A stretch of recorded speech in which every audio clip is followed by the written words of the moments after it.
Shalom, saudara-saudaraku yang kekasih di dalam Yesus Kristus. Shalom juga kepada murid segala bangsa, dimanapun saudara berada pada saat ini. Puji syukur kita panjatkan kehadirat Tuhan.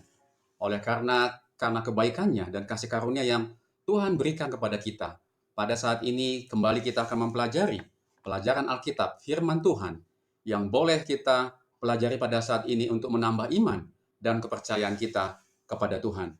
Saudara-saudara, pada saat ini kita telah memasuki pelajaran yang ketiga dari triwulan yang ketiga tahun 2025 dengan judul Awal yang Kasar. Dan pada pelajaran Alkitab kali ini, seperti biasa, kita akan membahas pelajaran ini dan ada pertanyaan-pertanyaan yang terdapat di dalam setiap pelajaran dan di bagian akhir, di bagian pendalaman. Dan kita berusaha untuk membahas semua pertanyaan-pertanyaan ini dan seringkali kita melewatkannya saja dan kita tidak menjawabnya.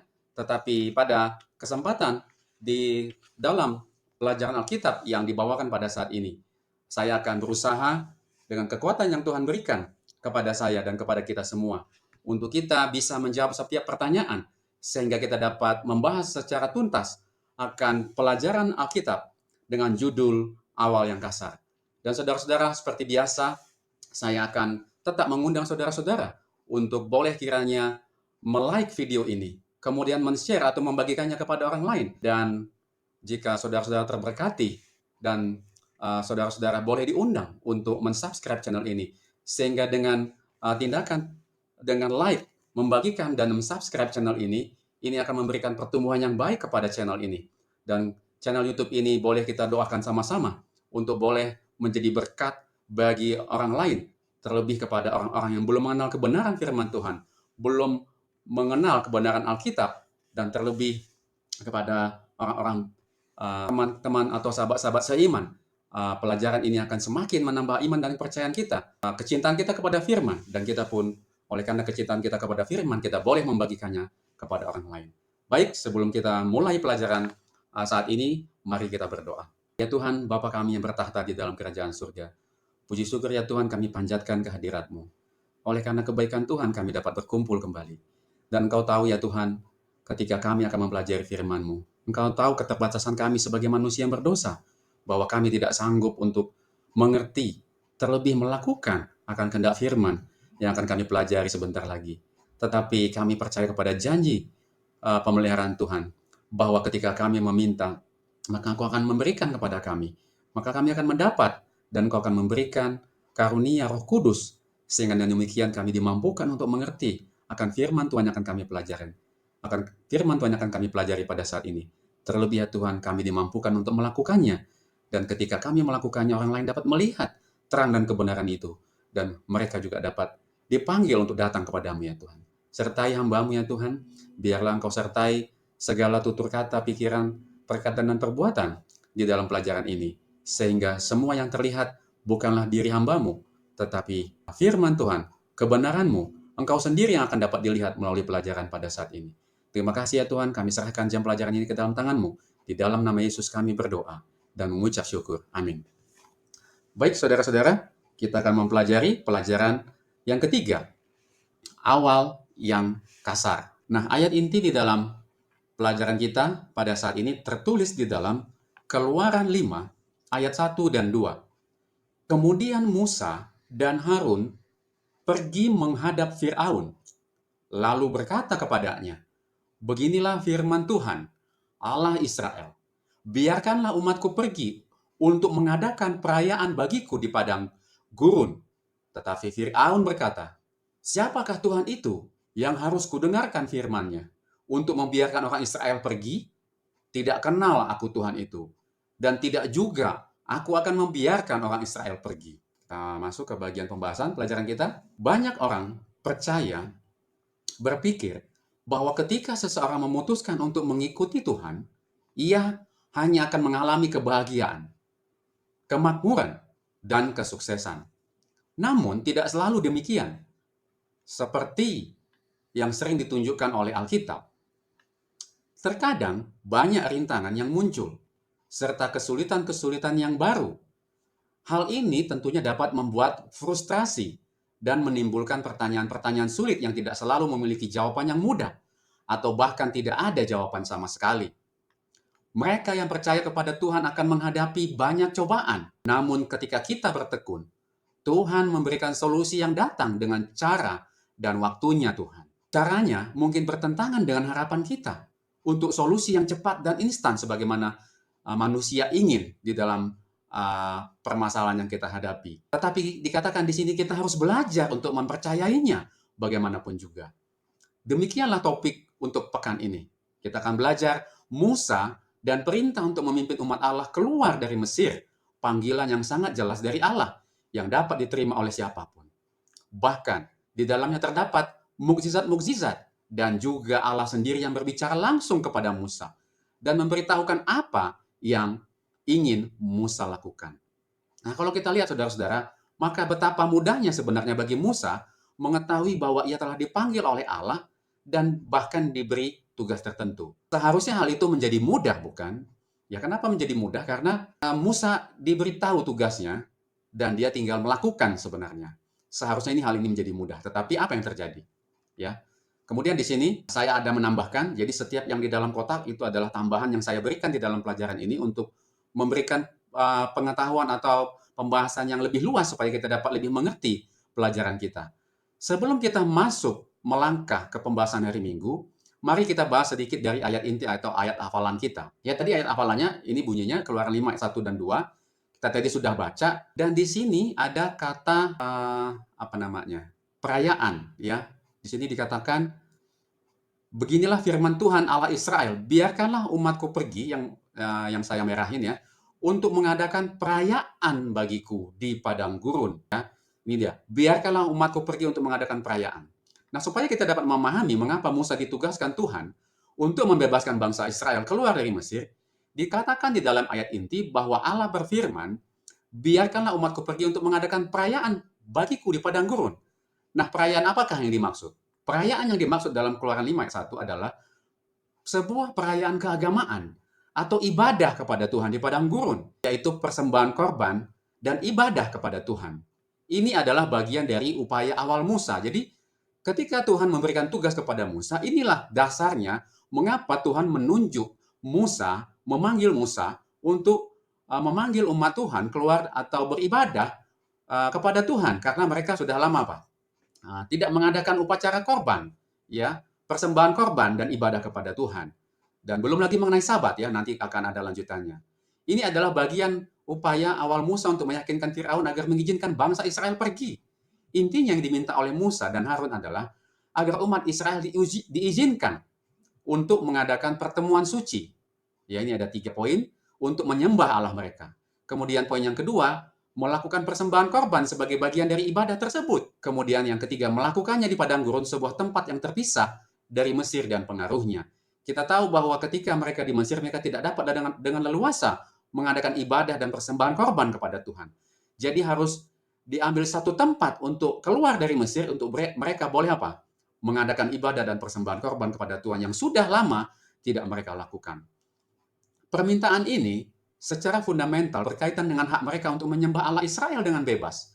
Sesuatu yang tidak dapat mereka lakukan sepenuhnya di bawah penindasan Firaun di Mesir. Ini juga merupakan ujian bagi Firaun apakah ia akan mengakui hak umat Israel untuk beribadah kepada Allah mereka atau tidak. Nah, saya ada kutip dari Seventh-day Adventist Bible Commentary, Bible Student Sourcebook ini oleh F.D. Nichol ya. Di sini ada komentar untuk Keluaran pasal 5 ayat 1 ya. Di sini dikatakan, masuklah mereka dan memberitahukannya kepada Firaun. Setelah Musa dan Harun diterima oleh para tua-tua Israel sebagai pemimpin yang ditunjuk oleh Allah, kedua orang itu pergi menghadap Firaun dan mendapatkan kesempatan untuk berbicara di hadapan raja. Catatan kuno menjelaskan bahwa tidak mudah bagi orang biasa untuk bertemu dengan raja. Pengalaman Musa di istana sebelumnya kini menjadi bekal yang baik baginya karena ia tahu bagaimana cara mendekati raja. Sebuah perayaan yang dimaksud adalah demikian. permintaan yang diajukan kepada Fir'aun adalah permintaan yang masuk akal. Orang Israel tidak dapat mempersembahkan hewan kurban mereka di hadapan orang Mesir tanpa memicu ledakan permusuhan agama. Kenapa? Karena di antara hewan-hewan yang akan disembelih terdapat beberapa hewan yang dianggap suci oleh orang Mesir. Dan oleh karena itu tidak boleh disembelih dalam kondisi apapun. Untuk menghindari bahaya ini atau konflik ini, maka hari raya orang Israel atau persembahan itu atau perayaan itu harus diadakan di luar batas Mesir, dan itu adalah di mana? Di padang gurun. Itulah mengapa bangsa Israel dipanggil untuk ke padang gurun dan Musa ditunjuk untuk tugas ini oleh siapa? Oleh Allah. Kemudian dari kutipan dari Ellen G. White, ya, Para Nabi dan Raja halaman 180, ya. Pada waktu keluaran dari Mesir, lembaga Sabat dibawa ke hadapan umat Allah dengan jelas. Ketika mereka masih berada dalam perbudakan, para pengawas telah berusaha untuk memaksa mereka bekerja pada hari Sabat dengan menambah jumlah pekerjaan yang harus mereka lakukan setiap minggunya. Berkali-kali kondisi kerja dibuat lebih sulit dan lebih menuntut. Namun bangsa Israel dibebaskan dari perbudakan dan dibawa ke suatu tempat di mana mereka dapat menaati semua perintah Yehova tanpa gangguan. Di Sinai hukum Taurat diucapkan dan salinannya di atas 2 loh batu yang ditulis dengan jari Allah disampaikan kepada Musa. Keluaran 31:18. Dan selama hampir 40 tahun mengembara, bangsa Israel terus-menerus diingatkan akan hari peristirahatan yang telah ditetapkan Tuhan. Melalui pemotongan mana setiap hari ke-7 dan pengawetan yang ajaib dari 2 bagian yang jatuh pada hari persiapan. Jadi saudara-saudara, kenapa Musa ditunjuk oleh Tuhan memanggil bangsanya atau umatnya keluar dari Mesir? Adalah karena masalah penyembahan. Dan ini adalah masalah hari Sabat. Dan mereka tidak bisa bebas lagi beribadah pada saat itu di Mesir, di dalam perbudakan. Oleh sebab itu, sebagaimana masalah penyembahan ini menjadi konflik saat Musa memanggil orang Israel dari Mesir, demikianlah juga kita tahu bahwa masalah penyembahan di akhir zaman akan menjadi masalah yang utama. Bahwa Tuhan ingin umatnya pada saat ini juga, menjelang kedatangan Yesus yang kedua kali, umatnya dipanggil untuk menguduskan dan memelihara hari Sabat dengan baik dan benar sesuai dengan kehendak Tuhan. Dan masih banyak umat-umat yang lain yang belum mengetahui akan apa? Kebenaran hari Sabat, penyembahan yang benar kepada Tuhan. Kita telah menyelesaikan bagian awal dari pelajaran kita di Sabtu petang dan kita akan memasuki pelajaran hari Minggu. Di pelajaran hari Minggu, ini judulnya adalah Siapakah Tuhan Itu? Kita lanjutkan pembahasan kita. Mengikuti perintah Tuhan, Musa pergi ke Firaun untuk memulai proses di mana Musa akan membawa umatku, orang Israel, keluar dari Mesir. Keluaran 3:10. Apakah tanggapan Firaun terhadap permintaan Tuhan? Biarkanlah umatku pergi. Keluaran 5:1-2. Dan signifikansi apakah yang dapat ditemukan dalam tanggapan ini? Ya, Keluaran 5:1-2. Yang ini bisa saya copy, saya masukkan di slide kita. Kemudian Musa dan Harun pergi menghadap Firaun, lalu berkata kepadanya, "Beginilah firman Tuhan Allah Israel, biarkanlah umatku pergi untuk mengadakan perayaan bagiku di padang gurun." Tetapi Firaun berkata, "Siapakah Tuhan itu yang harus kudengarkan firman-Nya untuk membiarkan orang Israel pergi? Tidak kenal aku Tuhan itu, dan tidak juga aku akan membiarkan orang Israel pergi." Siapakah Tuhan itu? Firaun menyatakan hal itu bukan karena keinginan untuk mengenalnya, melainkan sebagai tindakan pembangkangan atau bahkan penyangkalan terhadap Tuhan yang ia akui tidak dikenalnya. Dan Firaun menyatakan hal itu juga bukan karena dia sesungguhnya tidak kenal. Kita tahu bahwa ketika Musa menghadap Firaun, Musa telah memperkenalkan kebesaran Tuhan kepada Firaun melalui mukjizat yang ditunjukkan kepada Firaun. Kemudian saya ada kutip dari buku Story of Redemption halaman 115. Di sini dikatakan supaya kita dapat melihat bahwa di sini dikatakan Musa menyatakan kepada Firaun setelah ia menyuruh orang membuat batu bata tanpa jerami bahwa Allah, saudara perhatikan kalimat ini, kutipannya diberikan kepada kita, yang pura-pura tidak dikenalnya akan memaksanya tunduk kepada tuntutannya dan mengakui kekuasaannya sebagai penguasa tertinggi. Dari Story of Redemption halaman 115. Tapi di sini kita sama-sama ketahui bahwa Firaun mengatakan tidak kenal aku Tuhan itu. Ya, tetapi kutipan firman Tuhan dalam buku Roh Nubuat mengatakan dia pura-pura apa? Tidak mengenalnya. Dan di bagian awal tadi dikatakan bahwa ini adalah sebagai tindakan apa? Pembangkangan dan penyangkalan terhadap Tuhan yang ia akui tidak dikenalnya. Katanya hampir seperti membual. Ya, jadi ketika Firaun mengatakan tidak kenal aku Tuhan itu, katanya ini hampir seperti membual. Berapa banyak orang di sepanjang sejarah yang telah mengatakan hal yang sama. Sungguh tragis karena seperti yang dikatakan Yesus sendiri. Inilah hidup yang kekal itu, yaitu bahwa mereka mengenal Engkau, satu-satunya Allah yang benar, dan mengenal Yesus Kristus yang telah Engkau utus. Yohanes 17 ayat 3. Firaun dengan penolakannya menutup dirinya dari pengenalan akan hidup yang kekal. Mesir dengan Firaun sebagai raja adalah simbol dari kekuatan yang menyangkal kehadiran dan otoritas Allah. Ini adalah entitas yang berdiri berlawanan dengan Allah, firman-Nya, dan umat-Nya. Pernyataan Firaun selanjutnya bahwa aku tidak akan membiarkan orang Israel pergi semakin menyingkapkan pemberontakan terhadap Allah yang hidup yang selanjutnya menjadikan Mesir sebagai simbol bukan hanya untuk penyangkalan terhadap Allah, tetapi juga untuk sebuah sistem yang berperang melawan Dia. Tidak heran jika banyak orang yang melihat sikap yang sama ribuan tahun kemudian dalam revolusi Perancis.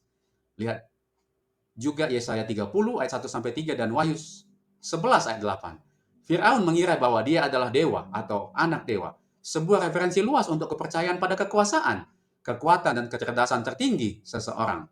Dari semua bangsa yang dinyatakan dalam sejarah Alkitab, dikatakan di sini yang saya tulis warna biru, Mesirlah yang paling berani menyangkal adanya Allah yang hidup dan menolak perintah-perintahnya.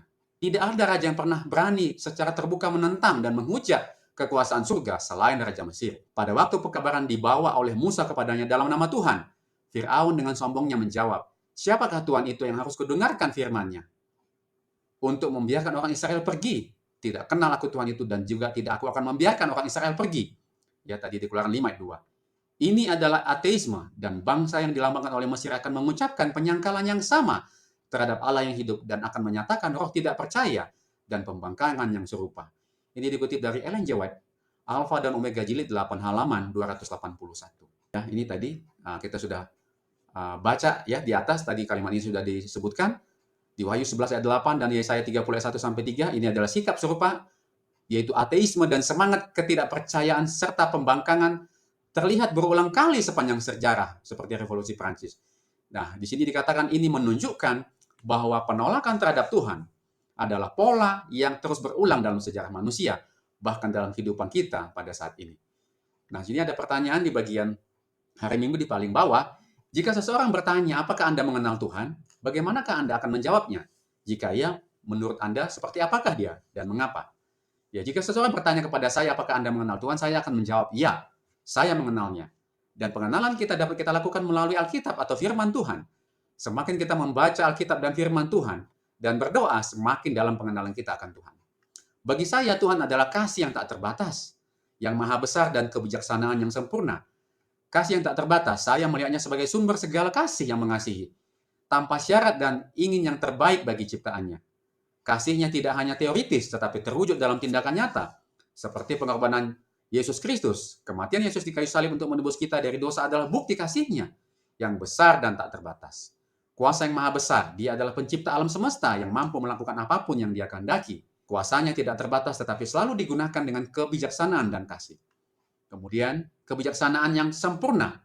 Dia memiliki pengetahuan dan pemahaman yang tak terbatas tentang segala sesuatu. Rencananya selalu adalah rencana yang terbaik, meskipun kadang-kadang kita tidak memahaminya di awal. Kemudian dia adalah adil dan kudus, meskipun penuh kasih. Dia adalah juga adil dan kudus, membenci dosa, dan mengharapkan umatnya untuk hidup dalam kekudusan. Mengapa saya percaya mengenalnya? Saya percaya mengenalnya karena pengalaman pribadi melalui doa, studi firman-Nya atau Alkitab, dan pengamatan akan karyanya dalam hidup saya dan di dunia. Begitu banyak keajaiban dan mujizat yang telah Tuhan berikan dalam hidup saya. Meskipun saya tidak dapat melihatnya secara fisik, saya merasakan kehadirannya, bimbingannya, dan kekuatannya. Pengenalan ini bukan hanya bersifat intelektual, tetapi juga relasional, sebuah hubungan yang terus bertumbuh seiring waktu. Saudara-saudara, saya percaya saudara-saudara juga mempunyai banyak pengalaman berjalan bersama Tuhan. Dan ketika kita melihat ke belakang, banyak sekali keajaiban dan mukjizat yang Tuhan berikan di dalam hidup saya. Di dalam hidup saudara juga. Bahkan seringkali saya menyadarinya beberapa waktu setelah peristiwa itu berlalu. Oh, ternyata Tuhan telah menjawab segala kebutuhan dalam kehidupan saya. Dan Tuhan mengerahkan saya untuk situasi-situasi sulit. Rupanya ini adalah untuk yang terbaik bagi saya. Dan kita telah menyelesaikan pelajaran hari Selasa dan kita memasuki pelajaran hari Senin. Di pelajaran Hari Senin, judulnya adalah awal yang kasar. Meskipun Musa pasti tahu, bahkan sejak awal bahwa apa yang ditugaskan Tuhan kepadanya tidak akan mudah, oleh karena itu ia berusaha untuk keluar dari masalah ini. Ia mungkin tidak tahu apa yang akan terjadi. Di sini kita diajak untuk membaca Keluaran 5 ayat 3 sampai 23. Keluaran 5 sampai 23. Maaf, ini ada terikut kata yang salah. Apakah hasil langsung dari pertemuan pertama Musa dan Harun dengan Fir'aun yang tercatat? Mari kita buka Keluaran 5 ya. Keluaran 5 ayat 3 sampai 23. Mari kita baca. Lalu kata mereka, Allah orang Ibrani telah menemui kami. Izinkanlah kiranya kami pergi ke padang gurun 3 hari perjalanan jauhnya untuk mempersembahkan korban kepada Tuhan Allah kami, supaya jangan nanti mendatangkan kepada kami penyakit sampar atau pedang. Tetapi Raja Mesir berkata kepada mereka, Musa dan Harun, mengapakah kamu bawa-bawa bangsa ini melalaikan pekerjaannya? Pergilah melakukan pekerjaanmu. Lagi kata Firaun, lihat, sekarang telah terlalu banyak bangsamu di negeri ini. Masakan kamu hendak menghentikan mereka dari kerja paksanya? Pada hari itu juga Firaun memerintahkan kepada pengerah-pengerah bangsa itu dan kepada mandur-mandur mereka sendiri, tidak boleh lagi kamu memberikan jerami kepada bangsa itu untuk membuat batu bata, seperti sampai sekarang. Biarkanlah mereka sendiri yang pergi mengumpulkan jerami. Tetapi jumlah batu bata yang harus dibuat mereka sampai sekarang, bebankanlah itu juga kepada mereka, dan jangan menguranginya, karena mereka pemalas. Itulah sebabnya mereka berteriak-teriak, izinkanlah kami pergi mempersembahkan korban kepada Allah kami. Pekerjaan orang-orang ini harus diperberat, sehingga mereka terikat kepada pekerjaannya, dan jangan memperdulikan perkataan dusta.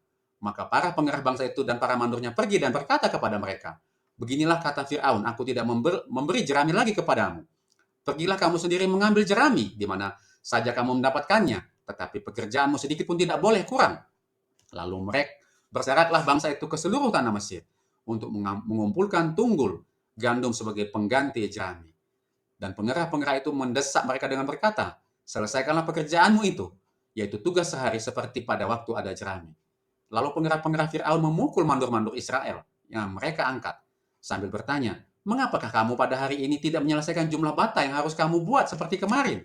Seperti itu pergilah para mandur Israel kepada Fir'aun dan mengadukan halnya kepadanya. Mengapakah Tuanku berlaku seperti itu terhadap hamba-hambamu ini? Jerami tidak diberikan lagi kepada hamba-hambamu ini, tetapi walaupun begitu, kami diperintahkan, buatlah batu bata.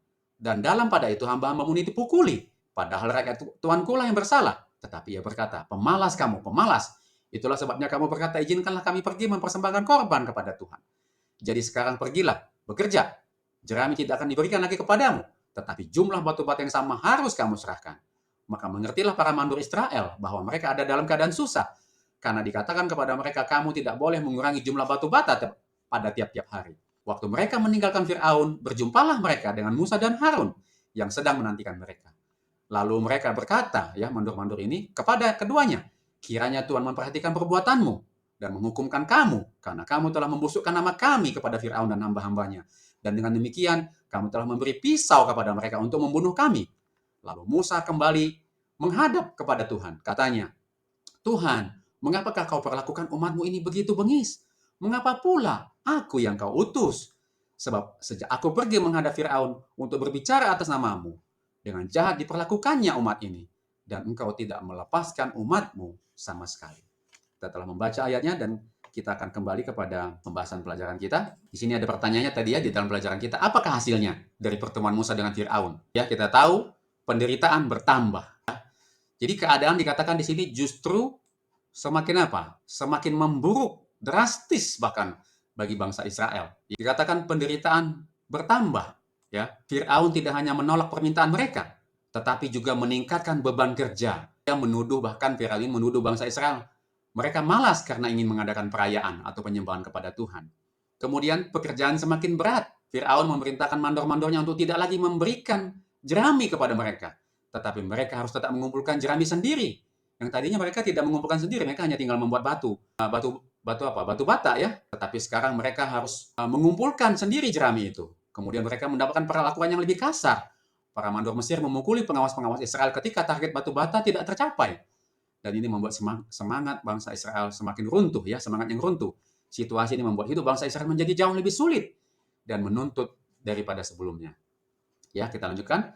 Bahkan sebelum menghadap Fir'aun, Musa dan Harun mengumpulkan para tua-tua dan umat Israel, ya, menyampaikan firman Tuhan kepada mereka dan menunjukkan tanda-tanda Tuhan kepada mereka yang membuat bangsa Israel percaya kepada Tuhan bahwa Tuhan akan membebaskan mereka dari perbudakan. Dengan demikian, ya, tua-tua bangsa Israel ini seperti di dalam yang terdapat atau tertulis di dalam Keluaran 4 ayat 29 sampai 31. Mereka dikatakan bersedia menuruti apa yang Musa katakan kepada mereka, dan mereka pada saat itu dikatakan menyembah kepada Tuhan oleh tua-tua Israel pada saat itu. Harapan mereka sangat tinggi. Tuhan akan membebaskan bangsa Ibrani dari perbudakan mereka pada akhirnya. Musa kemudian pergi menghadap Mesir dengan membawa tuntutan Tuhan. Dan keadaan menjadi semakin buruk bagi bangsa Israel. Penderitaan mereka bertambah dan pekerjaan harian mereka menjadi lebih berat dan menuntut. Dan mereka dituduh malas, mereka diperlakukan dengan lebih kasar dan pelayanan mereka menjadi lebih sulit daripada sebelumnya. Para pemimpin mereka tidak senang dan pertentangan antara mereka dengan Musa dan Harun sangat buruk. Seperti yang akan kita lihat nanti, hal ini hanya menandakan jenis konflik yang akan dihadapi Musa dengan bangsanya sendiri di tahun-tahun yang akan datang. Bacalah Keluaran 5 ayat 21, lalu tempatkanlah diri Anda pada posisi orang-orang ini ketika mereka berhadapan dengan Musa dan Harun. Mengapa mereka mengatakan apa yang mereka lakukan? Ya, kita baca Keluaran 5 ayat 21. Lalu mereka berkata kepada keduanya, ya, kepada Harun dan Musa, kiranya Tuhan memperhatikan perbuatanmu dan menghukumkan kamu, karena kamu telah membusukkan nama kami kepada Fir'aun dan hamba-hambanya, dan dengan demikian kamu telah memberikan pisau kepada mereka untuk membunuh kami. Ya, di sini keterangannya tidaklah sulit untuk memahami mengapa mereka marah kepada Musa. Biarlah Tuhan memandang dan menghakimi engkau, kata mereka.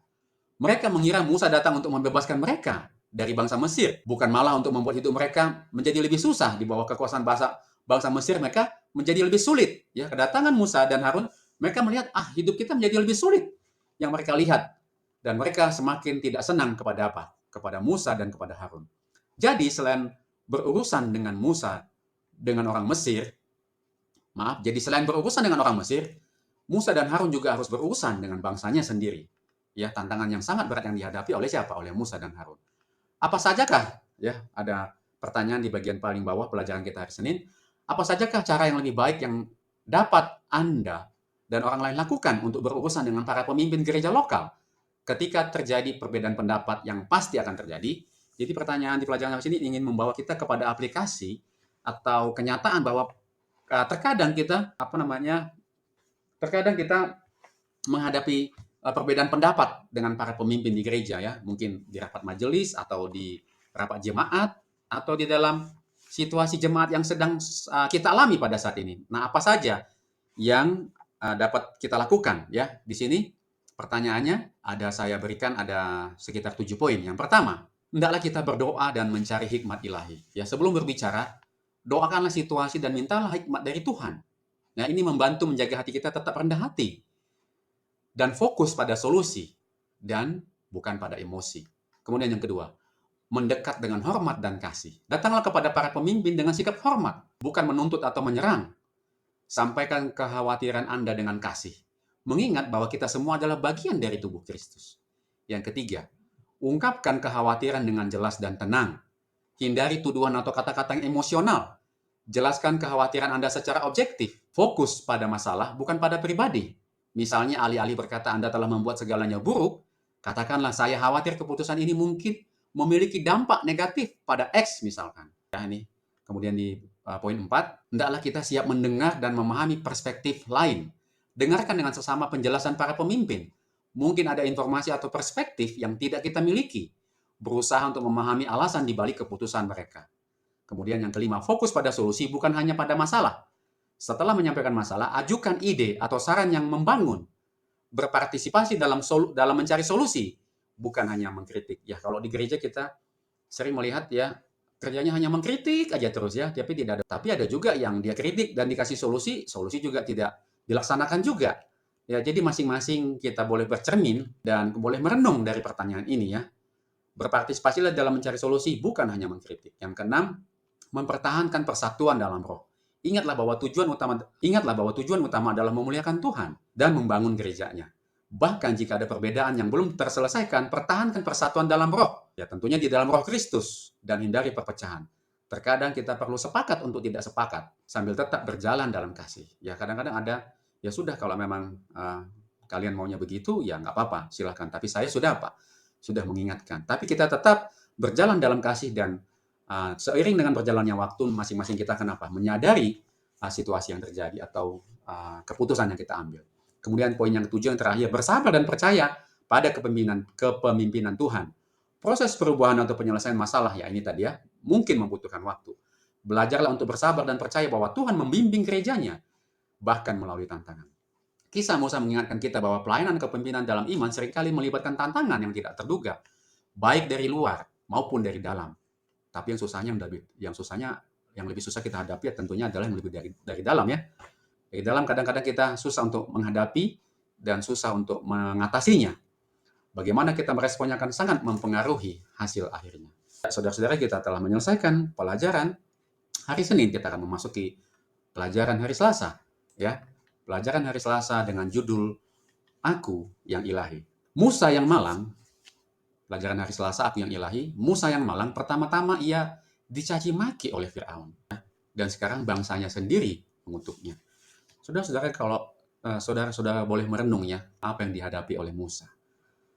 Itulah sebabnya Musa dari awal memang selalu berusaha untuk menghindari tugas ini. Dia dicaci maki oleh Firaun dari luar ya, ini berarti anggaplah ini, katakanlah ini dari luar gereja, dan sekarang bangsanya sendiri mengutuknya. Anggaplah ini situasi yang sekarang kita aplikasikan dengan situasi dari dalam gereja.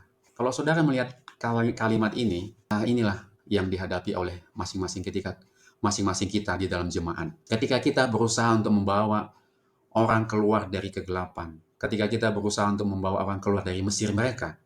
Mesir ini artinya adalah dosa. Banyak sekali tantangan yang kita hadapi ketika kita berusaha membawa teman-teman kita, umat-umat Tuhan, keluarga kita, sahabat kita untuk keluar dari Mesir mereka, keluar dari dosa mereka, keluar dari kegelapan mereka. Situasi yang sangat tidak menguntungkan mereka. Tetapi apa yang kita dapatkan? Sama seperti yang dialami oleh Musa. Kita dicaci maki dari luar dan kita dikutuk dari dalam. Tetapi pelajarannya adalah, Tuhan katakan di pelajaran hari Selasa, Aku yang ilahi. Bahwa tugas yang kita lakukan ini bukan untuk kita sendiri, bukan untuk pribadi kita. Tetapi untuk Aku yang ilahi. Ini adalah untuk Tuhan. Karena itu, mari kita lanjutkan. Musa menyampaikan keluhannya kepada Tuhan. Ya inilah, seringkali kalau kita menghadapi kesusahan, kita sering mengeluh bukan kepada Tuhan.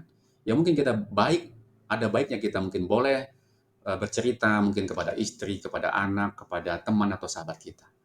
Tetapi yang pertama dan terutama adalah segala sesuatu yang kita hadapi dalam pelayanan kita. Di sini, ikuti teladan Musa. Musa menyampaikan keluhannya kepada Tuhan. Ya tentunya dalam kehidupan kita sekarang kita menyampaikan keluhan kepada Tuhan melalui doa. Nanti kan kita bisa dapatkan di pelajaran berikutnya. Dalam kepahitan dan kekecewaannya terhadap kondisi bangsa Israel yang semakin memburuk, dia bertanya, Tuhan, mengapakah kau perlakukan umatmu ini begitu bengis?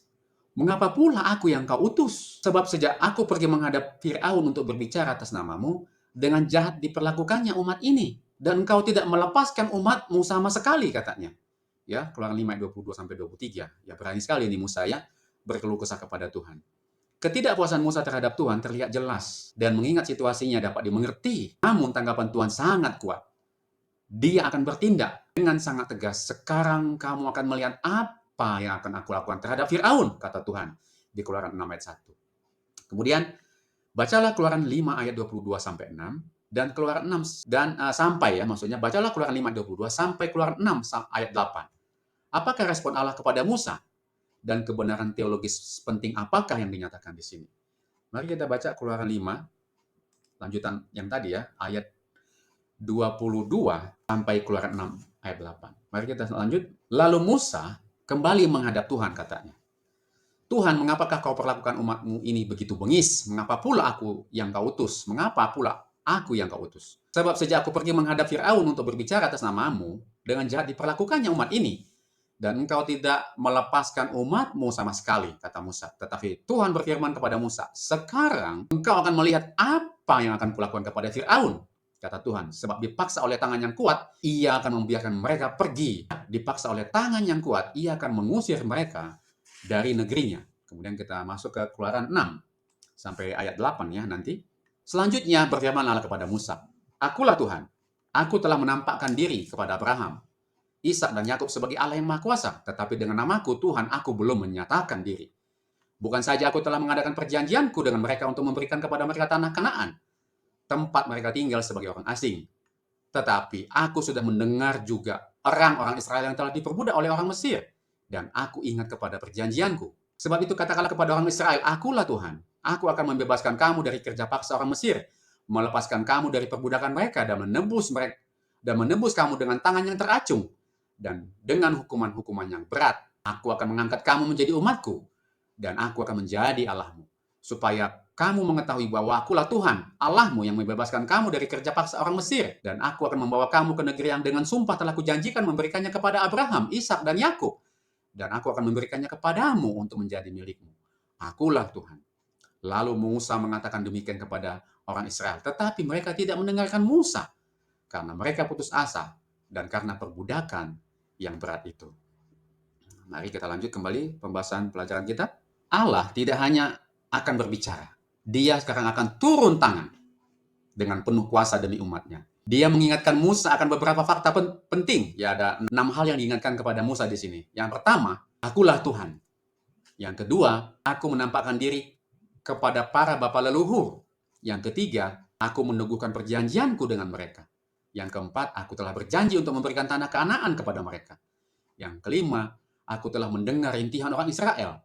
Dan yang keenam, yang terakhir, aku mengingat perjanjianku untuk memberi tanah perjanjian ini kepadamu. Perhatikanlah pengulangan kata aku yang ilahi, aku Tuhan Allahmu, telah melakukan ini dan itu, maka engkau boleh percaya bahwa aku akan melakukan kepadamu apa yang telah kujanjikan. Nah, Tuhan sekarang dengan sungguh-sungguh menyatakan bahwa Dia akan melakukan 4 hal besar bagi Israel, karena Dia adalah Tuhan yang hidup. Yang pertama, aku akan membawa kamu keluar dari bawah kuk orang Mesir. Kemudian yang kedua, aku akan membebaskan kamu dari menjadi budak mereka. Aku akan membebaskanmu dari menjadi budak mereka. Itu yang kedua. Yang ketiga, aku akan menebusmu dengan tangan yang terulur. Dan dengan demikian, dan dengan tindakan penghakiman yang dahsyat, katanya. Yang keempat, aku akan mengambil kamu sebagai umatku sendiri. Dan aku akan menjadi Allahmu. Keluaran 6 ayat 6-7. Inilah yang akan Tuhan lakukan 4 hal ini dengan sungguh-sungguh menyatakan, aku akan turun tangan sekarang, aku akan bertindak untuk menyelamatkan kamu, hai bangsa Israel. Inilah yang Tuhan ucapkan kepada bangsa Israel melalui apa? Melalui Musa. Keempat, tindakan ilahi ini mengamankan dan membangun kembali hubungannya dengan umatnya. Allah adalah subjek dari semua kegiatan ini dan bangsa Israel adalah penerima dari semua manfaat dan kasih karunia ini. Allah menawarkan semua kasih karunia ini secara cuma-cuma berdasarkan kasih. Dia melakukannya dulu kepada mereka dan Dia melakukannya sekarang bagi kita juga. Siapa saja tokoh-tokoh Alkitab yang pernah berseru? Ya, ini pertanyaan di bagian pelajaran hari Selasa, ya, bagian terakhir ada pertanyaan di sini. Siapa saja tokoh-tokoh Alkitab yang pernah berseru dengan keluhan di hadapan Allah dan dengan alasan yang baik, mengapa tidak apa-apa kadang-kadang untuk mencurahkan isi hati Anda kepada Allah dan bahkan mengeluh tentang situasi Anda. Namun mengapa Anda harus melakukannya dengan iman dan kepercayaan? Ya, ada banyak tokoh Alkitab yang berseru dengan keluhan di hadapan Allah.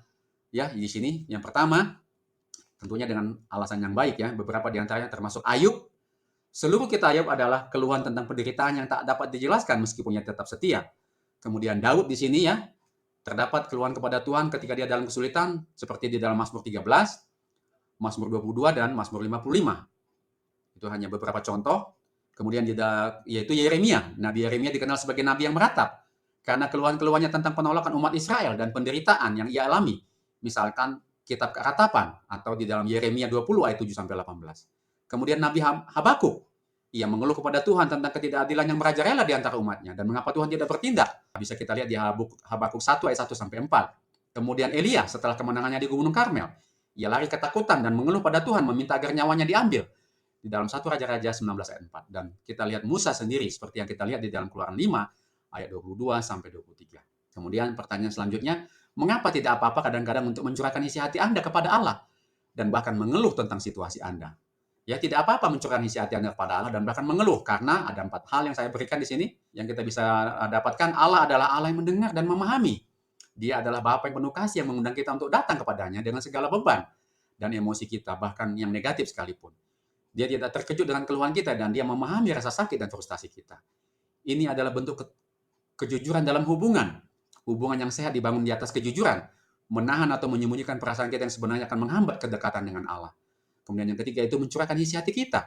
Mencurahkan isi hati membantu kita melepaskan beban emosional yang bisa menumpuk dan menyebabkan kepahitan jika tidak diungkapkan kepada Tuhan. Kemudian itu membuka ruang untuk respon ilahi. Ya tentunya ketika kita mengeluh dan berdoa kepada Tuhan, tentunya dan pastinya ya ada respon dari ilahi. Ketika kita jujur tentang keadaan kita, kita membuka diri untuk penghiburan, bimbingan, dan intervensi Allah. Seperti yang terjadi pada Musa. Namun mengapa Anda harus melakukannya dengan iman dan kepercayaan? Ini pertanyaan selanjutnya. Yang pertama, untuk mempertahankan perspektif yang benar. Mengeluh tanpa iman bisa berubah menjadi ketidakpercayaan atau bahkan pemberontakan. Dengan iman kita mengakui bahwa meskipun keadaan sulit, Allah tetap berdaulat dan berkuasa. Kemudian menghindari keputusasaan yang penuh. Iman menjaga kita dari jatuh ke dalam keputusasaan yang total. Meskipun kita mungkin merasa frustasi, kita tetap berpegang pada keyakinan bahwa Allah akan bertindak dan Dia memiliki tujuan yang baik. Membuka pintu untuk jawaban Allah.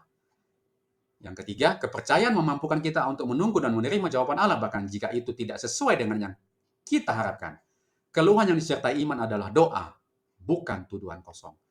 Ini adalah yang keempat, ini adalah menghormati kedaulatan Allah. Ketika kita mengeluh dengan iman, kita mengakui bahwa Allah memiliki hak untuk bertindak sesuai dengan kebijaksanaannya. Dan kita percaya bahwa tindakannya akan membawa kebaikan pada akhirnya. Bahkan jika kita tidak mengerti saat itu. Kisah Musa mengingatkan kita bahwa bahkan para pemimpin besar sekalipun mengalami keraguan dan keputusasaan.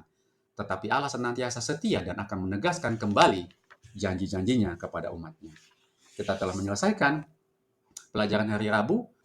Kita telah menyelesaikan pelajaran hari Selasa dan kita akan memasuki pelajaran hari Rabu. Judulnya adalah tidak petah lidah. Ya, petah lidah ini saya coba kutip dari internet dan dari kamus besar juga sama ya pengertiannya. Petah lidah dalam bahasa Indonesia, ya supaya kita mengerti judul pelajaran kita di hari Rabu, berarti kemampuan berbicara dengan lancar dan fasih. Ya, jadi Musa mengatakan, aku tidak petah lidah. Jadi aku tidak berbicara lancar dan fasih, itu artinya. Ungkapan ini merujuk pada seseorang yang pandai berbicara, mudah menyampaikan pikiran dan perasaannya melalui kata-kata, serta memiliki kemampuan persuasi yang baik. Secara lebih luas, petah lidah juga bisa dikaitkan dengan kemampuan berdebat dan berargumentasi. Tuhan memang telah memberikan Musa beberapa janji yang kuat tentang apa yang akan dia lakukan.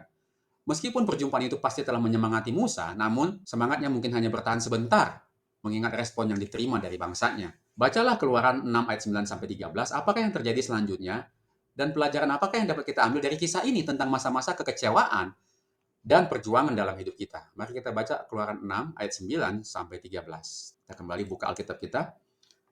Keluaran 6 ayat 9 sampai 13. Kemudian Tuhan berfirman kepada Musa, pergilah menghadap, katakanlah kepada Firaun, Raja Mesir, bahwa ia harus membiarkan orang Israel pergi dari negerinya. Tetapi Musa berkata di hadapan Tuhan, orang Israel sendiri tidak mendengarkan aku. Bagaimanakah mungkin Firaun akan mendengarkan aku? Aku seorang yang tidak petah lidahnya. Ini kata Musa kepada Tuhan. Demikianlah Tuhan telah berfirman kepada Musa dan Harun, serta mengutus mereka kepada orang Israel dan kepada Firaun, Raja Mesir, dengan membawa perintah supaya orang Israel dibawa keluar dari Mesir. Ayat yang terakhir, yang ke-13, inilah para kepala kaum keluarga mereka. Anak-anak Ruben, anak sulung Israel, Henok, Palu, Hezron, dan Karmi, itulah kaum-kaum Ruben. Ya. Jadi sebenarnya mungkin sampai ayat 12 ya. Mari kita kembali kepada pembahasan pelajaran kita. Orang Ibrani begitu putus asa dengan kesedihan, penderitaan dan kerja keras mereka sehingga mereka tidak mendengarkan kata-kata Musa yang meyakinkan mereka bahwa Tuhan akan bertindak untuk memenuhi apa yang dia janjikan. Mereka telah menunggu begitu lama dan harapan mereka belum terpenuhi. Mengapa sekarang berbeda? Mereka kehilangan hati dan pengharapan. Yang bahkan lebih pahit lagi, karena mungkin untuk pertama kalinya dalam hidup mereka, mereka melihat pengharapan yang nyata akan kelepasan mereka. Ya. Namun, siapa yang tidak pernah berada di tempat yang sama? Siapa yang tidak pernah merasa tertekan, kecewa, tidak puas bahkan ditinggalkan oleh Tuhan? Masih ingatkah kisah Ayub? Ya, tadi kita sudah singgung beberapa orang yang ada di dalam Alkitab yang mengeluh. Di sini dikatakan, masih ingatkah kisah Ayub? Bagaimana dengan Asaf, seorang pemazmur yang bergumul dengan pertanyaannya tentang kemakmuran orang fasik dan penderitaan orang benar? Namun terlepas dari pergumulannya, Asaf memiliki salah satu pengakuan iman yang paling indah. Tetapi aku tetap di dekatmu. Engkau memegang tangan kananku. Dengan nasihatmu engkau menuntun aku, kata Asaf. Dan kemudian engkau mengangkat aku ke dalam kemuliaan. Siapa gerangan ada padaku di surga selain engkau? Selain engkau tidak ada yang kuingini di bumi. Sekalipun dagingku dan hatiku habis lenyap, gunung batuku dan bagianku tetaplah Allah selama-lamanya. Itu tertulis dalam Mazmur 73 ayat 23-26. Melalui sejarah yang sakral, Tuhan telah meyakinkan umatnya bahwa Dia menyertai mereka. Yesaya 41 ayat 13 dan Matius 28 ayat 20. Dia memberi mereka damai sejahtera, penghiburannya, dan Dia menguatkan mereka untuk melewati tantangan hidup. Yohanes 14 ayat 27, Yohanes 16 ayat 33, dan Filipi 4 ayat 6 sampai 7. Rumus perjanjian, aku akan mengangkat kamu menjadi umatku dan aku akan menjadi Allahmu, Keluaran 6 ayat 7, mengekspresikan hubungan intim yang Tuhan ingin miliki dengan umatnya. Yang ada pertanyaan di bagian pelajaran hari Rabu paling bawah, pikirkan frasa tersebut. Ya, aku akan mengangkat kamu menjadi umatku dan aku akan menjadi Allahmu ya. Meskipun konteksnya adalah hubungan, bagaimanakah hal ini berlaku bagi kita masing-masing secara individu? Dan bagaimanakah seharusnya hubungan ini dimanifestasikan dalam kehidupan kita sehari-hari? Kemudian kita diajak untuk lihat juga 2 Korintus 6 ayat 16. Ini saya coba jawab pertanyaan ini. Secara individu, frasa ini berarti, pertama ada 4 poin ya, penerimaan dan kepemilikan ilahi. Allah memilih kita, menerima kita, dan menjadikan kita miliknya. Kita bukan lagi orang asing atau budak dosa, tetapi anak-anaknya yang dikasihi. Ini memberikan kita identitas dan nilai yang tak tergoyahkan. Kemudian yang kedua, kesetiaan dan ketergantungan total. Jika Dia adalah Allah kita, maka kita harus menempatkan kesetiaan dan ketergantungan kita sepenuhnya kepadanya. Dia adalah sumber segala sesuatu yang kita butuhkan, baik secara rohani maupun fisik. Yang ketiga, hubungan pribadi yang intim. Ini bukan sekedar kesepakatan formal, melainkan undangan kepada hubungan pribadi yang mendalam. Kita dapat berbicara kepadanya, mendengarkannya, dan mengalami kehadirannya dalam hidup kita. Yang keempat, tujuan dan arahan hidup. Dengan menjadi umatnya dan Dia menjadi Allah kita memiliki tujuannya yang lebih tinggi untuk memuliakan Dia dan menjalankan kehendak-Nya. Kemudian pertanyaan yang selanjutnya, bagaimanakah seharusnya hubungan ini dimanifestasikan dalam kehidupan kita sehari-hari? Kemudian kita diajak lihat juga 2 Korintus 6 ayat 16 ya. 2 Korintus 6 ayat 16. Mari kita lihat apa itu 2 Korintus 6 ayat 16. 2 Korintus 6 ayat 16. Apakah hubungan baik Allah dengan berhala? Karena kita adalah baik dari Allah yang hidup. Menurut firman ini, aku akan diam bersama-sama dengan mereka dan hidup di tengah-tengah mereka, dan aku akan menjadi Allah mereka dan mereka akan menjadi umatku. Kita kembali kepada pelajaran kita. Hubungan ini harus dimanifestasikan dalam kehidupan sehari-hari melalui ketaatan dan kepatuhan. Karena Dia adalah Allah kita hidup dalam ketaatan pada perintah dan prinsipnya. Ini bukan beban, tetapi respon kasih atas kasih-Nya. Penyembahan dan pujian. Kita secara teratur meluangkan waktu untuk menyembah dan memuji Dia, baik secara pribadi maupun bersama komunitas yang percaya. Ini mengakui keilahiannya dan statusnya sebagai Allah kita. Kemudian yang ketiga, doa yang terus-menerus. Komunikasi dengan Allah melalui doa menjadi bagian integral dari hidup kita. Membawa segala kekhawatiran, sukacita, dan kebutuhan kepadanya. Hidup yang kudus dan terpisah dari dunia, seperti yang dikatakan dalam 2 Korintus 6 ayat 16, karena kita adalah bait Allah yang hidup, menurut firman Allah, aku akan diam bersama-sama dengan mereka dan hidup di tengah-tengah mereka. Aku akan menjadi Allah mereka dan mereka akan menjadi umatku. Ini berarti kita harus hidup dengan cara yang mencerminkan siapa Dia.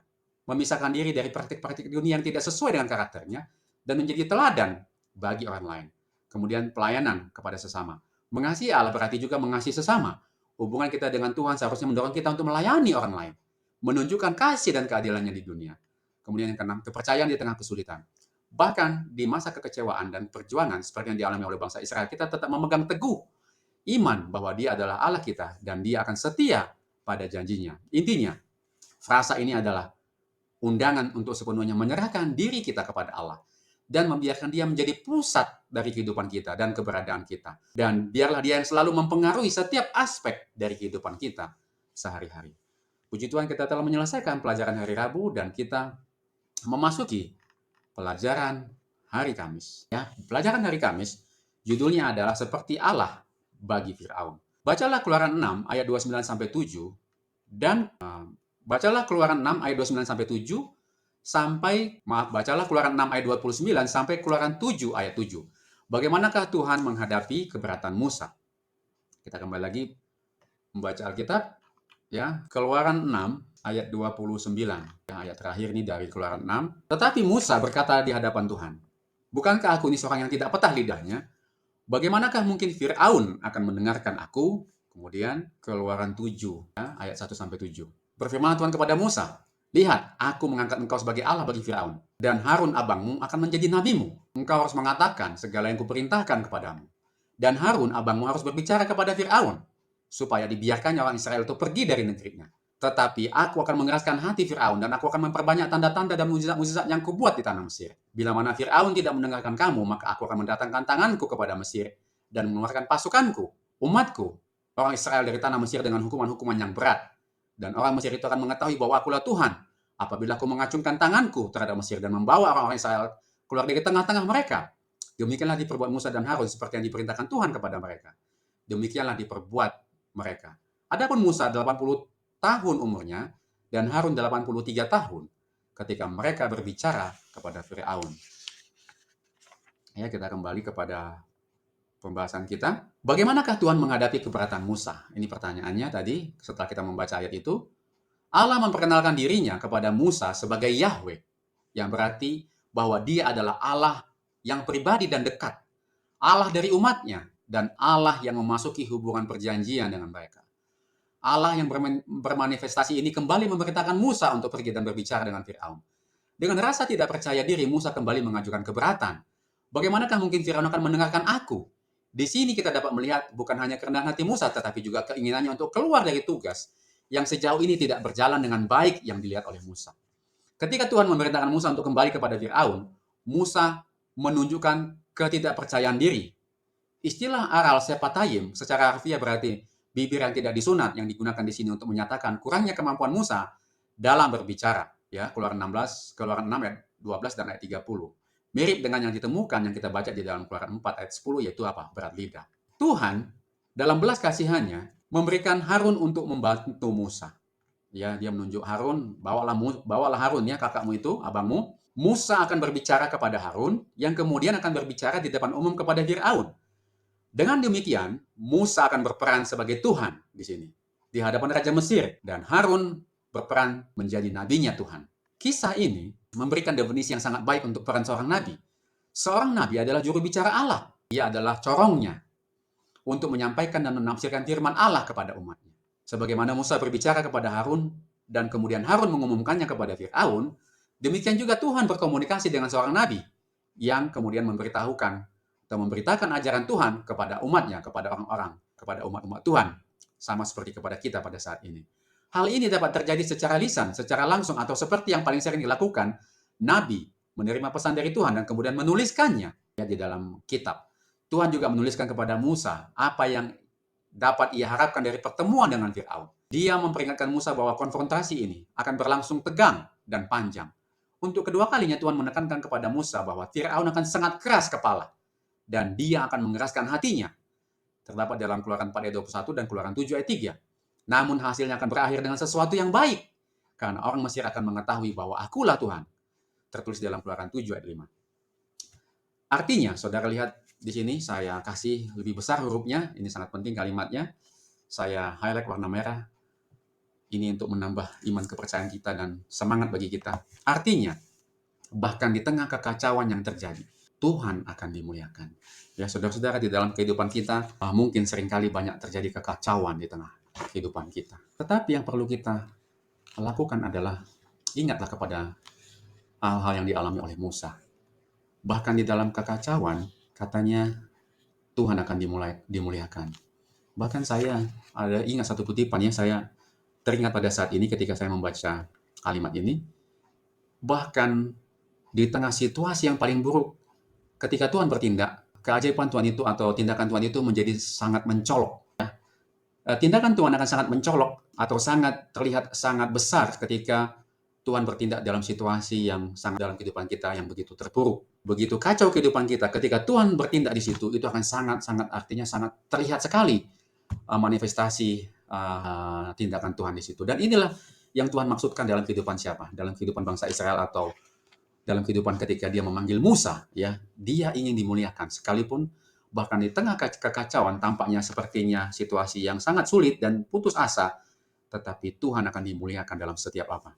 Dalam setiap kejadian, bahkan di dalam kekacauan yang sangat kacau pun yang terjadi dalam kehidupan kita. Baik, saudara-saudara, kita lanjut di Keluaran 4 ayat 21. Firman Tuhan kepada Musa, pada waktu engkau hendak kembali ini ke Mesir, ingatlah supaya segala mukjizat yang telah kuserahkan ke dalam tanganmu kau perbuat di hadapan Firaun, tetapi aku akan mengeraskan hatinya sehingga tidak membiarkan bangsa itu pergi. Keluaran 7 ayat 3 juga berbicara hal yang sama, tetapi aku akan mengeraskan hati Firaun dan aku akan memperbanyak tanda-tanda dan mukjizat-mukjizat yang kubuat di tanah Mesir. Nah, saya coba angkat pelajaran ini ya, pembahasan ini.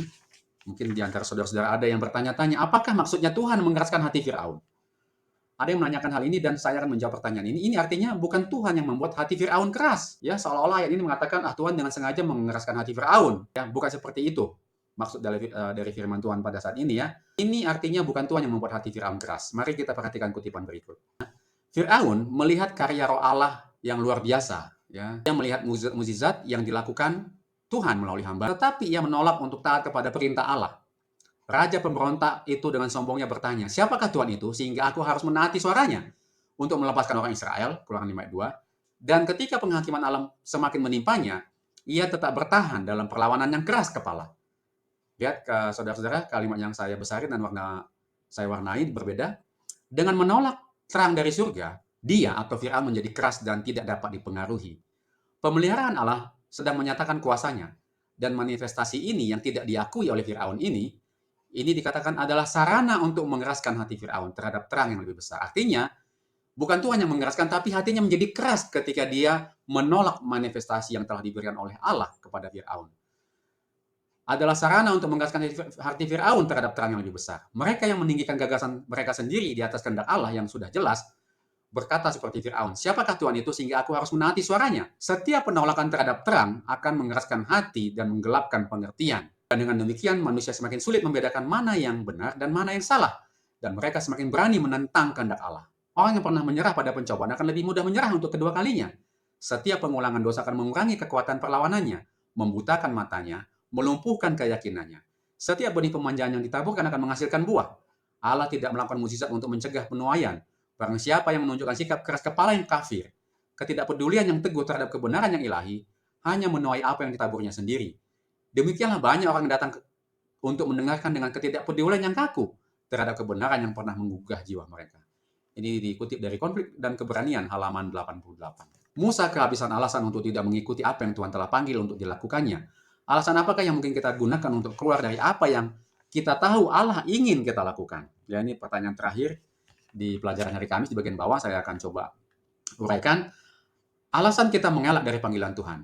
Ya, yang pertama, beberapa alasan itu mungkin satu, saya tidak mampu atau tidak cukup baik. Ini alasan kita ya kepada Tuhan.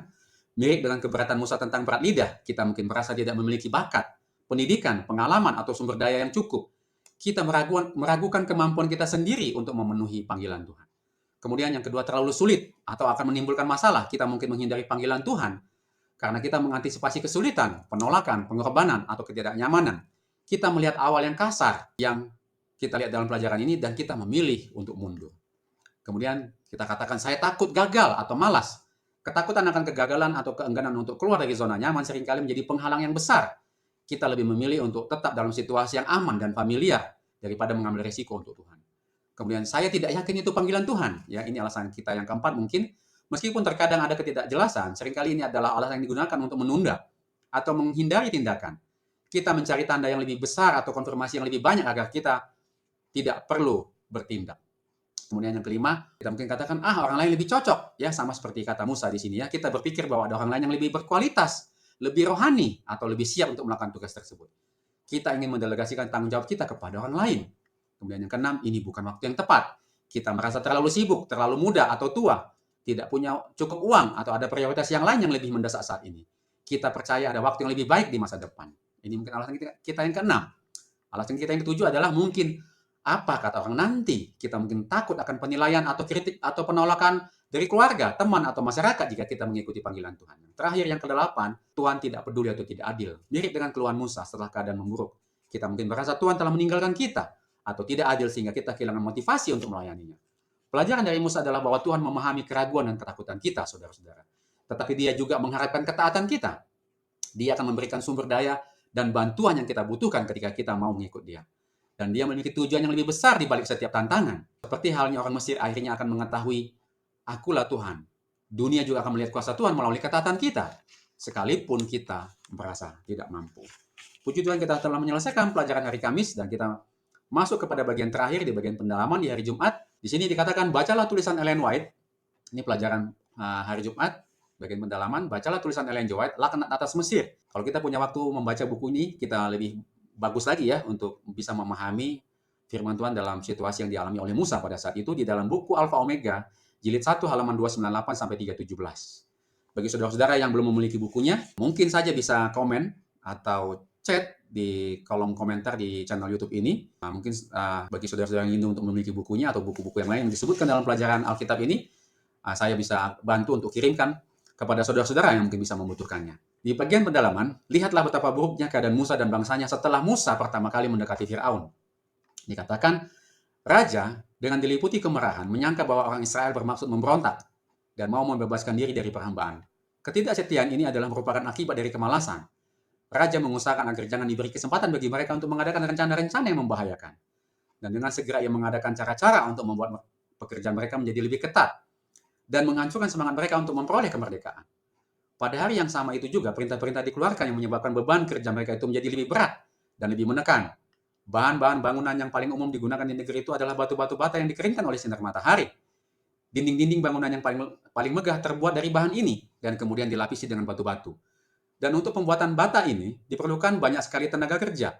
Jerami-jerami yang dipotong dan kemudian dicampur dengan tanah liat agar dapat mengikatnya dengan kuat amat diperlukan untuk pekerjaan tersebut. Sekarang raja memerintahkan agar supaya jerami-jerami tersebut jangan lagi disediakan. Pekerja-pekerja itu harus mencarinya sendiri.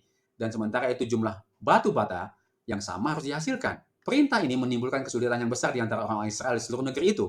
Mandor-mandor orang Mesir itu mengangkat pengawas-pengawas dari orang Israel untuk mengawasi pekerjaan orang banyak. Dan pengawas-pengawas ini bertanggung jawab atas pekerjaan yang dilakukan oleh mereka yang berada di bawah pimpinannya. Apabila tuntutan raja itu dijalankan dalam kekerasan, orang banyak itu berpencar-pencar ke seluruh negeri untuk mengumpulkan tunggul jerami.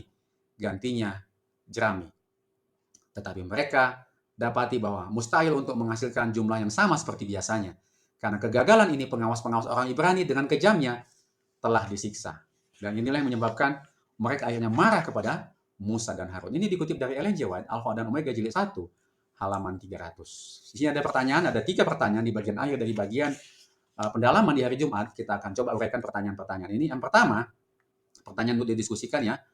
Yang pertama, pikirkanlah suatu saat ketika Anda mengindahkan panggilan Tuhan dalam hidup Anda. Segala sesuatu tidak berjalan dengan baik, atau tentu saja tidak dimulai dengan baik.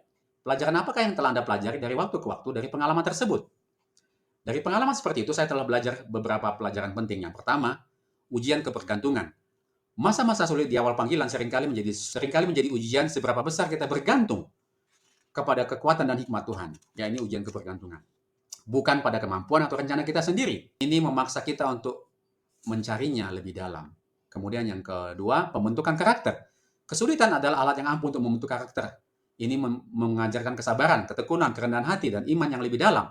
Kita belajar bahwa proses Tuhan seringkali lebih penting daripada hasil instan. Yang ketiga, tujuan yang lebih besar. Seringkali, apa yang dianggap sebagai kemunduran sebenarnya adalah bagian dari rencana Tuhan yang lebih besar untuk memuliakan dirinya. Seperti halnya penderitaan Israel membuat Fir'aun dan Mesir akhirnya mengetahui, akulah Tuhan. Kesulitan kita juga bisa menjadi kesaksian bagi orang lain. Kesetiaan Tuhan terbukti dalam waktu. Meskipun awalnya terasa berat, seiring waktu kita bisa melihat bagaimana Tuhan tetap setia pada janjinya. Bahkan ketika keadaan terasa mustahil, ini membangun keyakinan bahwa Dia akan menyelesaikan apa yang Dia telah mulai. Kemudian pertanyaan nomor 2, ceritakan kepada orang lain bagaimana Tuhan campur tangan dalam hidup Anda ketika Anda berdoa, memohon pertolongannya, atau ketika Anda tidak menduganya. Bagaimanakah kita dapat percaya kepada kebaikan Tuhan ketika hal-hal buruk terjadi, bahkan kepada mereka yang percaya kepada Tuhan? Ya, ini tentunya pengalaman kita masing-masing berbeda ya, untuk tiap umat-umat Tuhan memiliki jawaban yang berbeda tentunya untuk pertanyaan ini. Ya, dikatakan, ceritakan kepada orang lain bagaimana Tuhan campur tangan dalam hidup Anda ketika Anda berdoa memohon pertolongannya. Bagaimanakah kita dapat percaya kepada kebaikan Tuhan ketika hal-hal buruk terjadi? Ya, saya memiliki kesaksian, saya ceritakan secara umum aja ya.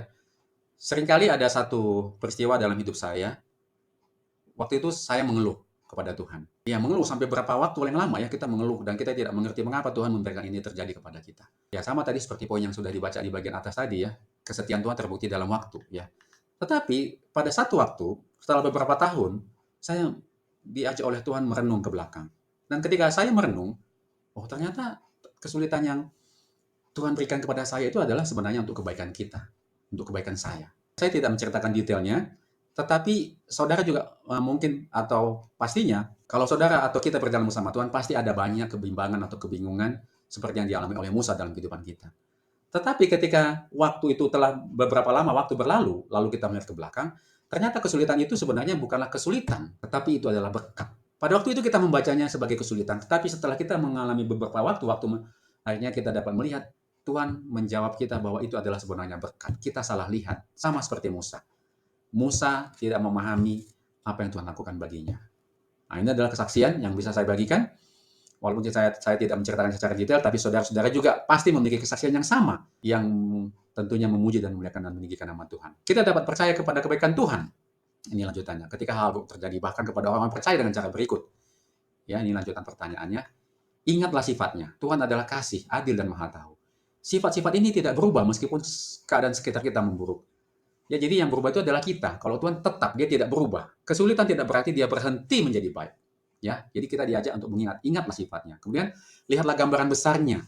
Ya, jadi jangan hanya fokus kepada satu titik yang kecil, tapi lihat konteks keseluruhan gambaran besar dari peristiwa itu.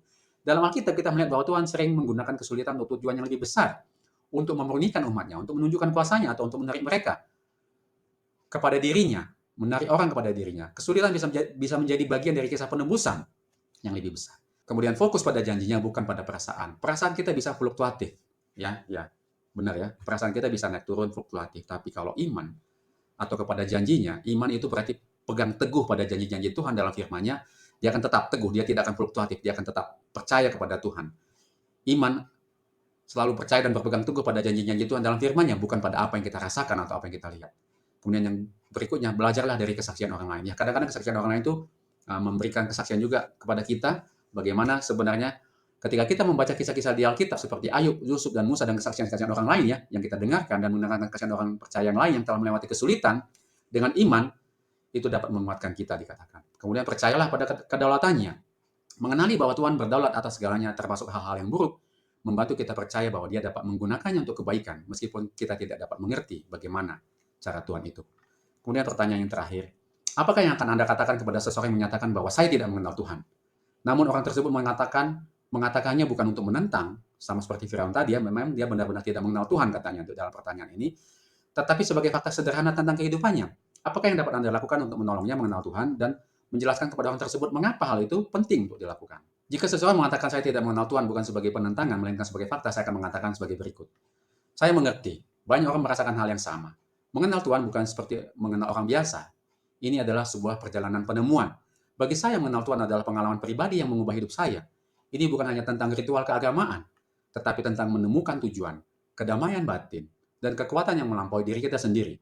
Untuk menolongnya mengenal Tuhan dan menjelaskan mengapa itu penting, saudara bisa melakukan hal ini. Ada 5 hal. Mulai dengan hubungan, bukan aturan. Saya akan menjelaskan bahwa mengenal Tuhan lebih tentang hubungan daripada sekadar mematuhi daftar aturan. Ini tentang memiliki pencipta dan Bapa yang peduli pada kita secara pribadi. Kemudian berbagi pengalaman pribadi, singkat. Saya akan berbagi secara singkat bagaimana pengenalan saya akan Tuhan mempengaruhi hidup saya. Mungkin tentang bagaimana dia memberikan kekuatan di saat sulit kepada saya. Kedamaian di tengah kekacauan kepada saya atau makna dalam hidup saya. Kemudian yang ketiga, memperkenalkan konsep kasih dan penebusan. Saya akan menjelaskan bahwa inti dari siapa Tuhan adalah kasih. Dan bahwa dia akan mengasihi kita begitu rupa sehingga dia rela melakukan segalanya untuk mendekat kepada kita.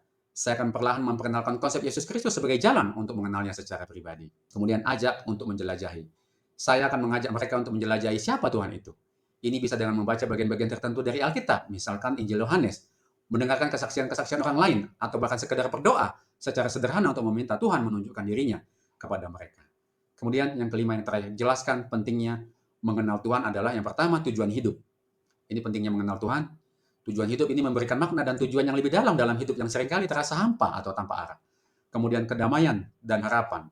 Di dunia yang penuh ketidakpastian, mengenal Tuhan membawa kedamaian batin dan harapan yang kokoh. Kemudian hubungan kekal. Seperti yang Yesus katakan, inilah hidup yang kekal itu, yaitu bahwa mereka mengenal Engkau satu-satunya Allah yang benar dan mengenal Yesus Kristus. Mengenal Tuhan berarti memiliki janji hidup kekal dan hubungan yang tidak akan berakhir. Kemudian kekuatan untuk hidup. Dia memberi kita kekuatan untuk menghadapi tantangan hidup, mengampuni dan mengasihi orang lain. Pendekatan saya akan bersifat undangan dan kita harus sabar, mengakui bahwa ini adalah sebuah perjalanan dan bukan sesuatu yang dapat dipaksakan. Kita telah menjawab semua pertanyaan di pelajaran hari Jumat di bagian pendalaman. Puji Tuhan kita telah menyelesaikan seluruh rangkaian pelajaran kita pada saat ini. Dan kita akan uh, tutup dengan doa, dan kiranya pelajaran ini boleh semakin mendekatkan kita kepada Tuhan, semakin kita dapat diajak untuk memahami bahwa banyak peristiwa-peristiwa yang sulit di dalam kehidupan kita. Tuhan mempunyai tujuan yang baik untuk setiap keadaan atau peristiwa yang terjadi dalam hidup kita. Percayalah saudara-saudara kepada Tuhan, percayalah semua kita kepada Tuhan, tetap pegang janji Tuhan dan jangan tinggalkan Tuhan. Dan kita akan tutup dengan doa, mari kita bersatu di dalam doa. Tuhan, kami telah mempelajari firman Tuhan dengan judul pelajaran firman Tuhan, yaitu awal yang kasar. Kami telah mempelajari firman ini dan banyak sekali pelajaran yang kami dapatkan dari pelajaran awal yang kasar ini. Mungkin dalam kehidupan masing-masing kami sebagai umat Tuhan, ada judul kecil tadi di dalam pelajaran kami yang kami pelajari, yaitu tantangan di dalam mengikuti panggilan Tuhan. Ada banyak tantangan dalam mengikuti panggilan Tuhan. Tetapi dari pelajaran pada saat ini kami semakin diberikan kekuatan dari firman-Mu sebagai roti hidup untuk kerohanian kami. Kami harus tetap percaya bahwa Tuhan memegang kendali. Sekalipun situasi yang kami hadapi sangat sulit, sekalipun orang mengutuk kami, baik dari luar maupun dari dalam, kami diajak untuk tetap berpegang kepada Tuhan. Jangan lepaskan pegangan kepada Tuhan. Yang penting adalah lihat di akhirnya, bahwa Tuhan berjanji, bahwa Tuhan akan memberikan akhir yang baik bagi semua orang yang setia kepada Tuhan. Terima kasih Tuhan atas janji pemeliharaan dan janji Tuhan ini kepada kami. Berkati seluruh umat-umat Tuhan yang mendengarkan pelajaran ini. Biarlah mereka juga boleh semangat mempelajarinya dan boleh membagikannya kepada orang lain, sehingga banyak umat-umat Tuhan yang akan lebih terberkati dari pelajaran firman Tuhan ini. Karena bukti kami mencintai firman Tuhan adalah ketika kami boleh membagikannya kepada orang lain. Kami persembahkan doa ini kepada Bapa melalui perantaraan Yesus Kristus Juru Selamat kami, yang telah mati di kayu salib untuk menjadi penebus kami, mengangkat kami dan mengeluarkan kami dari segala dosa dan kesalahan kami, dan melayakkan kami untuk masuk ke dalam kerajaan surga. Terima kasih ya Tuhan, di dalam nama Yesus kami berdoa dan mengucap syukur. Amin.